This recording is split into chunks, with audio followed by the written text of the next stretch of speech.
Hi hello friends, welcome to BLR kitchen. ಇವತ್ತಿನ ನಮ್ಮ recipe ಬಂದು ದಮ್ ವಾಂಗಿಬಾತ್. ಇವತ್ತು ನಾವು ದಮ್ ಹಾಕ್ಬಿಟ್ಟು ವಾಂಗಿಬಾತ್ನ ಮಾಡೋದು ಹೇಗೆ ಅಂತೇಳ್ಬಿಟ್ಟು ನೋಡ್ಕೊಳ್ಳೋಣ. ಇದು ಸಿಂಪಲಾಗಿ ಕೂಡ ಮಾಡ್ಕೊಳ್ಬೋದು, ಟೇಸ್ಟಿಯಾಗಿ ಕೂಡ ಮಾಡ್ಕೊಳ್ಬೋದು.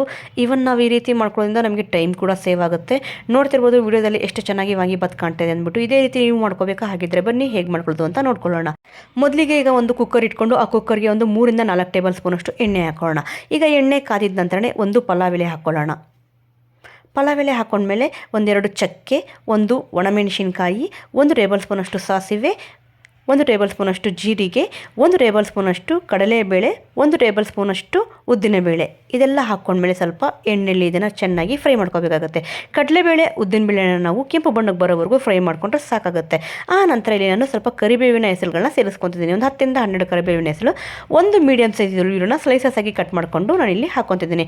ನಿಮಗೆ ಈರುಳ್ಳಿ ಸಣ್ಣದಾಗಿ ಬೇಕು ಅಂದರೆ ನೀವು ಅದನ್ನು ಕೂಡ ಸಣ್ಣದಾಗಿ ಕಟ್ ಮಾಡಿಕೊಂಡು ಹಾಕ್ಕೊಳ್ಬೋದು. ಇವಾಗ ಈರುಳ್ಳಿನ ನಾವು ಕೆಂಪು ಬಣ್ಣಕ್ಕೆ ಬರೋವರೆಗೂ ಚೆನ್ನಾಗಿ ಫ್ರೈ ಮಾಡಿಕೊಂಡ್ರೆ ಸಾಕಾಗುತ್ತೆ. ಇವಾಗ ನೋಡ್ತಿರ್ಬೋದು ಈರುಳ್ಳಿ ಕೂಡ ಕೆಂಪು ಬಣ್ಣಕ್ಕೆ ಬಂದಿದೆ. ಆ ನಂತರ ಇಲ್ಲಿ ನಾನು ಮೀಡಿಯಂ ಸೈಜ್ದು ಒಂದು ಟೊಮೆಟೊನ ತೊಗೊಂಡು ಅದನ್ನು ಕೂಡ ಸಣ್ಣದಾಗಿ ಕಟ್ ಮಾಡಿಕೊಂಡು ಹಾಕ್ಕೊತಿದ್ದೀನಿ. ಈಗ ಟೊಮೆಟೊ ಮೇಲೆ ನಾವು ರುಚಿಗೆ ತಕ್ಕಷ್ಟು ಉಪ್ಪನ್ನ ಹಾಕೋಣ. ಉಪ್ಪನ್ನ ಯಾವಾಗಲೂ ನೋಡ್ಕೊಂಡು ಹಾಕೊಳ್ಳಿ. ಉಪ್ಪು ಜಾಸ್ತಿ ಆದರೆ ತಿನ್ನೋಕ್ಕಾಗಲ್ಲ, ಕಮ್ಮಿ ಆದರೆ ಆಮೇಲೆ ಕೂಡ ನಾವು ಇದನ್ನು ಸೇರಿಸ್ಕೊಳ್ಬೋದು.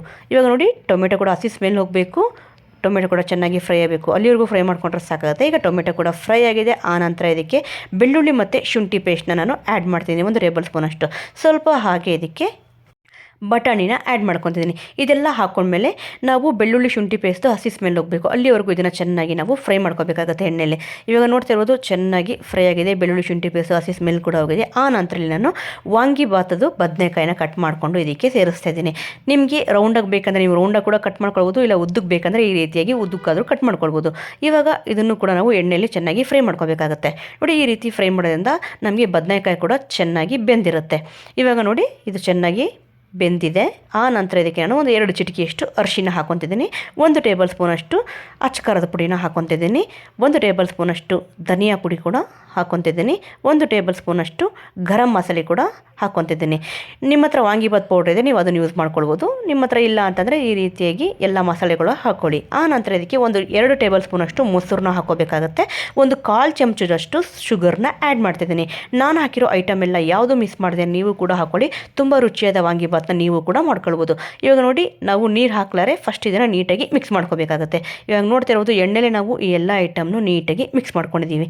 ನೋಡ್ತಿರ್ಬೋದು ಎಷ್ಟು ಚೆನ್ನಾಗಿ ಇದೆಲ್ಲ ಫ್ರೈ ಆಗಿದೆ ಅಂತ ಅಂದ್ಬಿಟ್ಟು ಈ ರೀತಿಯಾಗಿ ನಾವು ಫ್ರೈ ಮಾಡಿಕೊಂಡ್ರೆ ಸಾಕಾಗುತ್ತೆ. ಆ ನಂತರ ಇಲ್ಲಿ ನಾನು ಅಕ್ಕಿನ ಆಲ್ರೆಡಿ 20 ನಿಮಿಷಗಳ ಕಾಲ ನೆನೆ ಹಾಕಿದ್ದೆ. ಆ ನಂತರ ಇಲ್ಲಿ ನಾನು ಅಕ್ಕಿನ ಯೂಸ್ ಮಾಡ್ಕೊತಿದ್ದೀನಿ. ನಾನು ಮಾಡ್ತಿರೋ ಕ್ವಾಂಟಿಟಿಲಿ ಸುಮಾರು ಒಂದು 4 ರಿಂದ 5 ಜನ ಸಫಿಷಿಯೆಂಟಾಗಿ ತಿನ್ಬೋದು. ಇವಾಗ ನೋಡ್ತಿರೋದು ಅಕ್ಕಿ ಎಲ್ಲ ನಾನು ನೀಟಾಗಿ ಹಾಕ್ಕೊಂಡಿದ್ದು ಆಗಿದೆ. ನೀವು ಯಾವ ಗ್ಲಾಸ್ ಅಳತೆಲಿ ಅಕ್ಕಿ ತೊಗೊಂಡಿರ್ತೀರೋ ಅದೇ ಗ್ಲಾಸ್ ಅಳತೆಲಿ 1:2 ಪ್ರಕಾರ ನೀರು ತೊಗೋಬೇಕಾಗುತ್ತೆ. ಇವಾಗ ಅಕ್ಕಿ ಹಾಕ್ಕೊಂಡಾದ್ಮೇಲೆ ಇದಕ್ಕೆ ನಾನು ಸ್ವಲ್ಪ ಕೊತ್ತಂಬರಿ ಸೊಪ್ಪನ್ನ ಕೂಡ ಹಾಕ್ಕೊತಿದ್ದೀನಿ. ಕೊತ್ತಂಬರಿ ಸೊಪ್ಪನ್ನ ನೀರಲ್ಲಿ ವಾಶ್ ಮಾಡಿ ಆ ನಂತರ ಸಣ್ಣದಾಗಿ ಕಟ್ ಮಾಡಿಕೊಂಡು ಯೂಸ್ ಮಾಡ್ಕೋಬೇಕಾಗತ್ತೆ. ಇವಾಗ ಇದೆಲ್ಲ ಹಾಕಿದ್ಮೇಲೆ ಇದನ್ನು ನಾವು ನೀಟಾಗಿ ಒಂದು ಸತಿ ಮಿಕ್ಸ್ ಮಾಡ್ಕೊಳ್ಳೋಣ. ನೋಡಿ ಈ ರೀತಿಯಾಗಿ ನೀಟಾಗಿ ಮಿಕ್ಸ್ ಮಾಡ್ಕೋಬೇಕು. ನಾವು ಹಾಕಿರೋ ಮಸಾಲೆ ಎಲ್ಲ ನೀಟಾಗಿ ಹಿಡಿಬೇಕಲ್ವ, ಅದಕ್ಕೋಸ್ಕರನೇ ನೀಟಾಗಿ ಇದನ್ನು ನಾವು ಮಿಕ್ಸ್ ಮಾಡ್ಕೋಬೇಕಾಗತ್ತೆ. ತುಂಬ ಜಾಸ್ತಿ ಹೊತ್ತೇನು ಮಿಕ್ಸ್ ಮಾಡೋಕೆ ಹೋಗ್ಬಿಡಿ, 1-2 ಸತಿ ನಾವು ನೀಟಾಗಿ ಮಿಕ್ಸ್ ಮಾಡ್ಕೊಂಡ್ರೆ ಸಾಕಾಗುತ್ತೆ. ಇವಾಗ ಇದಕ್ಕೆ ನಾನು ನೀರನ್ನ ಆ್ಯಡ್ ಮಾಡ್ತಿದ್ದೀನಿ. ಇವಾಗ ನೀರನ್ನ ಆ್ಯಡ್ ಮಾಡಿದ್ಮೇಲೆ ಉಪ್ಪು ಮತ್ತು ಖಾರನ ಚೆಕ್ ಮಾಡ್ಕೊಳ್ಳಿ. ಉಪ್ಪು ಖಾರ ಕರೆಕ್ಟಾಗಿತ್ತು ಅಂತಂದರೆ ಇದ್ರ ಮೇಲೆ ಕ್ಯಾಪ್ ಮುಚ್ಕೊಂಡು ಸುಮಾರು ನೀವು ಒಂದು 2 ವಿಜಿಲ್ ಬಿಟ್ಟರೆ ಸಾಕಾಗುತ್ತೆ, ವಾಂಗಿಬಾತು ರೆಡಿ ಆಗುತ್ತೆ. ಇವಾಗ ಇದ್ರ ಮೇಲೆ ಕ್ಯಾಪ್ ಮುಚ್ಕೊಂಡು ಒಂದು 2 ವಿಜಿಲ್ನ ಬಿಡೋಣ. ಇವಾಗ 2 ವಿಜಿಲ್ ಕೂಡ ಆಗಿದೆ, ಹಬೆ ಕೂಡ ಹೋಗಿದೆ. ಆ ನಂತರ ನಾನು ಕುಕ್ಕರ್ನ ಓಪನ್ ಮಾಡಿ ತೋರಿಸ್ತಿದ್ದೀನಿ. ನೋಡ್ತಿರ್ಬೋದು ಎಷ್ಟು ಚೆನ್ನಾಗಿ ಉದುರಾಗಿ ಆಗಿದೆ ಅಂತಂದ್ಬಿಟ್ಟು. ನೀವು ಕೂಡ ಪರ್ಫೆಕ್ಟಾದ ಅಳತೆಯಲ್ಲಿ ನಾವು ಹೇಗೆ ತೋರಿಸಿದ್ದೀವೋ ಅದೇ ರೀತಿಯಾಗಿ ನೀವು ಕೂಡ ಮಾಡ್ಕೊಳ್ಳಿ. ತುಂಬ ರುಚಿಯಾದ ವಾಂಗಿಬಾತ್ನ ಕೇವಲ ಒಂದು 10 ನಿಮಿಷಗಳಲ್ಲೇ ನಾವು ರೆಡಿ ಮಾಡ್ಕೊಂಡ್ಬಿಡ್ಬೋದು. ಇವಾಗ ಇದನ್ನು ನೀಟಾಗಿ ನಾವು ಮಿಕ್ಸ್ ಮಾಡ್ಕೊಳ್ಳೋಣ. ನೋಡಿ ಈ ರೀತಿಯಾಗಿ ಮಿಕ್ಸ್ ಮಾಡಿಕೊಂಡ್ರೆ ನಮಗೆ ವಾಂಗಿಬಾತ್ ರೆಡಿ. ಇವಾಗ ನಾವು ಇದನ್ನು ಒಂದು ಸರ್ವಿಂಗ್ ಪ್ಲೇಟ್ಗೆ ಸರ್ವ್ ಮಾಡ್ಕೊಳ್ಳೋಣ.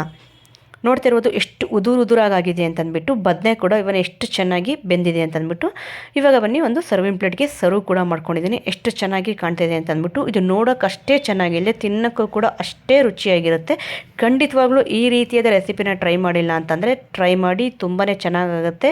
ರೆಸಿಪಿನ ಟ್ರೈ ಮಾಡಿದ್ಮೇಲೆ ಹೇಗೆ ಬಂತು ಅಂತ ಹೇಳ್ಬಿಟ್ಟು ನಮಗೆ ಕಮೆಂಟ್ ಮೂಲಕ ತಿಳಿಸೋದನ್ನು ಮಾತ್ರ ಮರಿಬೇಡಿ. ನೀವೇನಾದರೂ BLR ಕಿಚನ್ ಚಾನಲ್ನ ಫಸ್ಟ್ ಟೈಮ್ ನೋಡ್ತಾರೆ ಖಂಡಿತವಾಗ್ಲೂ BLR ಕಿಚನ್ ಚಾನಲ್ನ ಸಬ್ಸ್ಕ್ರೈಬ್ ಮಾಡ್ಕೊಳ್ಳಿ. ನಮಗೆ ಇದೇ ರೀತಿ ಇನ್ನೂ ಹೆಚ್ಚಿನ ವೀಡಿಯೋಗಳನ್ನ ಮಾಡೋಕ್ಕೆ ಸಪೋರ್ಟ್ ನೀಡ್ತಾ ಇರಿ.